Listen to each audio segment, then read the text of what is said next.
Hello దోస్తుల్, ఇవాళ evening snack recipe వచ్చేసి బొబ్బర్ల తాలింపండి. అందుకోసం నేనైతే 3 అవర్స్ బిఫోరే బొబ్బర్లను నానబెట్టేసుకున్నాను. తర్వాత వీటిని కుక్కర్లో వేసుకొని మునిగేంత వరకు నీళ్లు పోసుకొని 1 టీ స్పూన్ సాల్ట్ యాడ్ చేసుకొని మెత్తగా ఉడకబెట్టేసుకున్నాను అనమాట. 2 విజిల్స్ వచ్చేంత వరకు.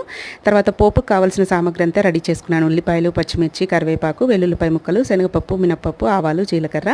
చూడండి, స్టవ్ మీద ప్యాన్ పెట్టేసుకొని అందులోకి 2 టేబుల్ స్పూన్ల వరకు ఆయిల్ యాడ్ చేసుకొని ఇవన్నీ వేసుకొని బాగా ఫ్రై చేసుకోవాలి.